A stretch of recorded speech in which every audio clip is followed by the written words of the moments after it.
Welcome to 3D Movie Cinema, the only show that's 3 dimensions away from Jeepers Creepers being called The Creeper. I'm your host 3D Jake, and today we're looking at Jeepers Creepers, released in 2001. Jeepers Creepers was directed by a piece of shit pedophile named Victor Salva, was also written by this piece of shit as well, and stars an amazing cast: Gina Phelps, Jonathan Brick, and Eileen Brennan.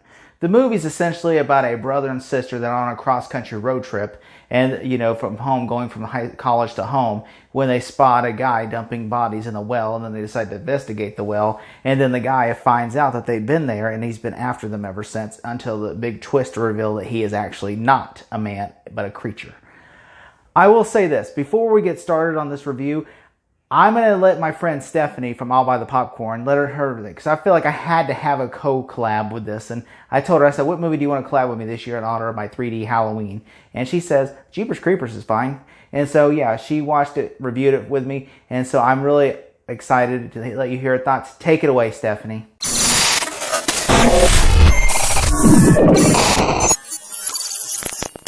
Thank you so much for inviting me to be on for your Halloween series. For those of you who do not know me, my name is Stephanie. When Jake sent me over the list of the movies that were left that I can talk about, I saw this one and I said, yes, put me down right away for this one. Fun fact about me, I do love the spooky season, but I do not like scary movies. Well, I don't like demonic, jump scares, stuff like that. So in preparation for this video, I did rewatch the movie because it had been a hot minute, and I was like, let me make sure I still love it. I can't be going by from years ago that honestly don't remember when's the last time I saw this, but I remember loving this movie. Again, I can do this type of stuff, and I'm glad I rewatched it because there was a couple things that I was just like, oh, that's so funny. I never really thought about certain things that the Jeepers Creepers man was doing. I love this movie. Okay, I think it's really great. I love the pacing of it. I love the brother and sister. You definitely believe that they're brother and sister, but let me just tell you that if this was my sibling, we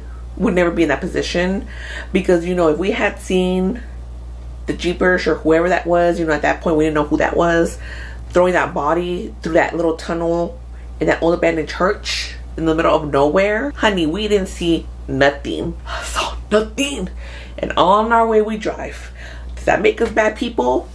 It makes us bad people, but you know what that also makes us? Is survivors. Survivors, okay? We would say something once we got to the next town, maybe, I don't know, maybe 2 towns over, because we don't know, maybe that town's in on it. Maybe the town's in on it, right? Focus before I wander off. It has just the right amount of suspense, just the right amount of oh my god, you're worrying for these siblings, what's gonna happen. They're this thing is after them, you don't know which one it was, and you think at one point you know which one it was, and then bam, he says, no bitch, that's not who I want. Also, just sidetrack, I think I would be safe from the Jeepers because I feel I don't have anything good, because I'm blind. My nose is just here for decoration, because I don't have a great sense of smell. My taste buds, my nose ain't all up there. I don't hear very well. My heart be giving me some heart issues, stomach, I'm lactose intolerant.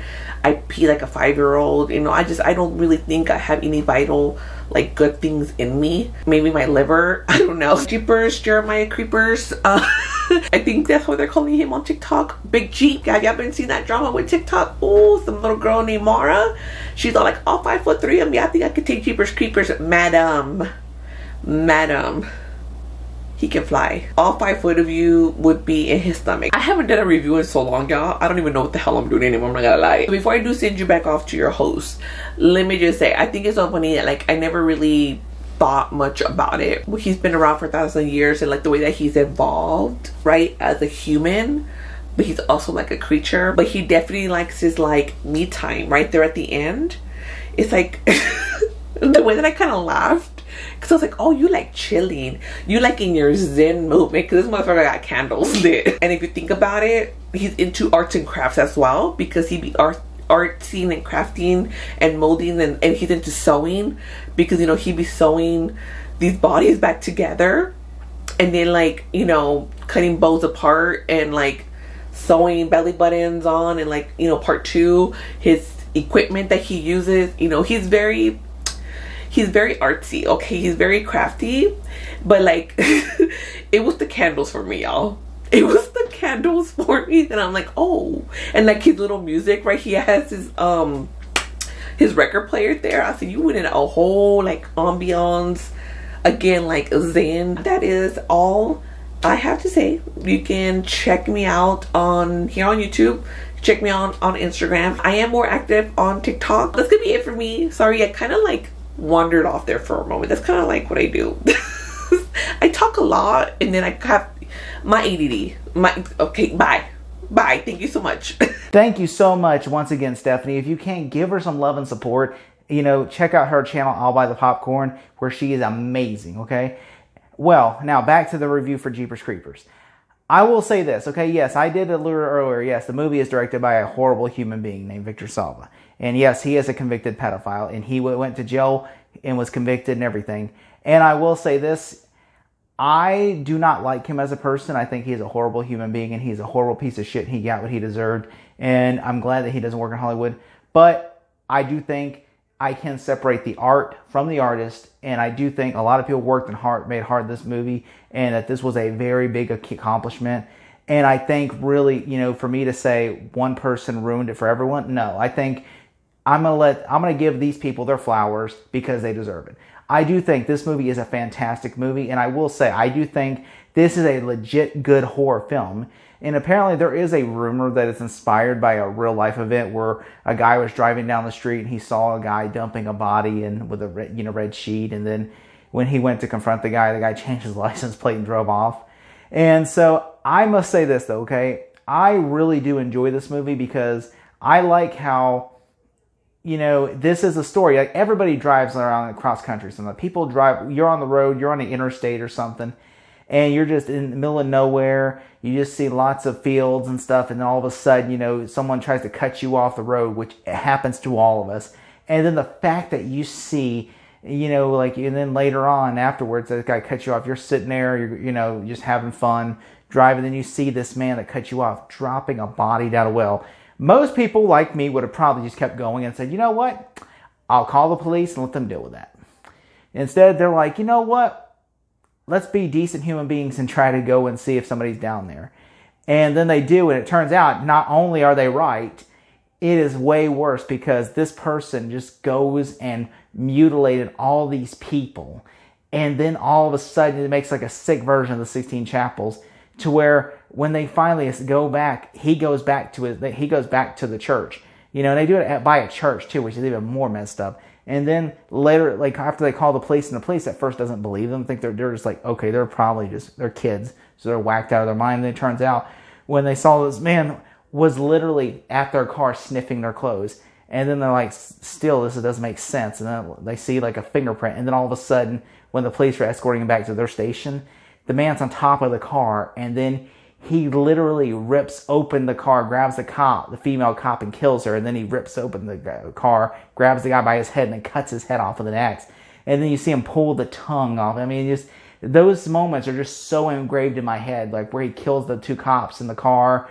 Or the fact is, when they're at the place, the most creepiest part of the movie is when they're at the location where they're old lady with a bunch of cats. Because the sidekick lady in the story calls them and tells them, hey, when you hear the song Jeepers Creepers, you run. And he said, have you seen the cats yet? Have you seen the cats? And then when they see the cats, they're like, oh no. And then the creeper's there. And then this old woman that looks like the mom from A Christmas Story, she shoots at the creeper, and it goes inside her house, because it's like hanging by a scarecrow. And then she shoots it, and it goes inside her house. And then they're like, don't we get out of here? And he goes, what the hell have you brought in the house? He hits him in the nuts. Which I say, there is some funny moments in the movie, but most of it is just dramatic. Especially when you see the reveal of the creeper. It almost looks like the creature from the Black Lagoon, but with hair. And I'm like, ooh, it's so creepy. And it's like, and then when they're at the police, you find out the whole purpose is it eats people. And it becomes a part of it, And I'm like, this is so messed up. And it's like, the most line that always sticks in my head is, it's eaten too many hearts for its own to stop. Like that. And we never find out what kind of creature it is. We just know that it is a creature. And that it's going to eat people. Because every time, like they thought, because they run it down in the road and they run it over. And turns out that's how it was. It has wings. That's how it's able to get back and forth. When they run it down, they thought, oh, we killed it. And they're like, no, it's coming after you. Because it wants you. And it turns out the whole purpose, it wants the brother. because they know it wants one of them and it wants the brother because he wants his eyes, you know. And at the end when they see him, it kills the brother. And then, you know, it just like, it has like, you see he gets tortured, like you hear him get tortured and then you see his dead body where his eyes are gone. And you're like, oh man, it's such a messed up movie.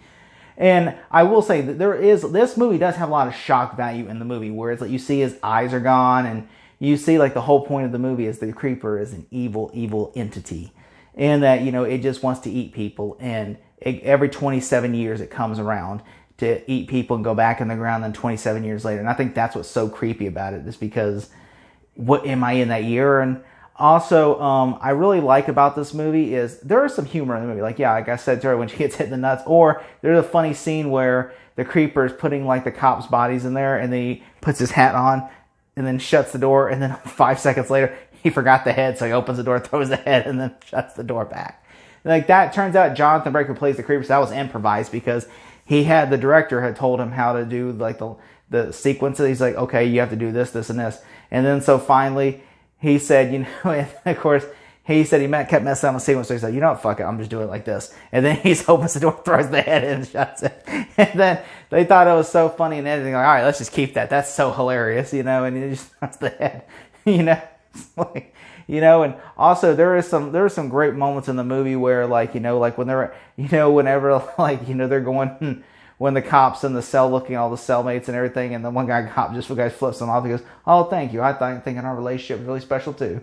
You know, and then he sees, like, you know, those are some funny moments and stuff, especially when they're reading like sexy license plate "Sexy Forever" and they see it's an old couple, and just stuff like that, you know, and everything, and you know, and I just think that those are some great moments, you know, and everything, and so. Yeah, and I think the horrificness is really good in this movie, especially the end. You don't know what happened. And it turns out in the original alternate ending of the movie, Derry was supposed to sacrifice himself because he was supposed to steal the creeper's truck, drive across to a railroad tracks, and the truck was supposed to hit it and destroy it. And that Derry was going to sacrifice himself. But what happened was they said budget constraints, so they decided to do it this way. And I do think, you know, in a police station, the whole third act takes place in a police station, which is really cool. I think that is a really cool idea. And I think that really, this movie is really effective for scares because this is like in the middle of nowhere and this thing is after you. And it's like, if you go to a police station, which everybody thinks, oh, why don't they go to the police station in a horror film? And they do, and it's like, it's still coming after them. You know, you can go hide in, like, you know, the Pentagon and it's still going to come after you because it wants you. It's like a Terminator. It'll come after you because there's something it wants in you. If I had to give this movie a grade, I'm going to give it an A+. That is, I thank you so much. Thank you, Stephanie. If you can, like and subscribe, follow her accounts, and if you can, follow down the rabbit hole from Sharpton for president, y'all. I'm outie. Jesse Jackson for VP.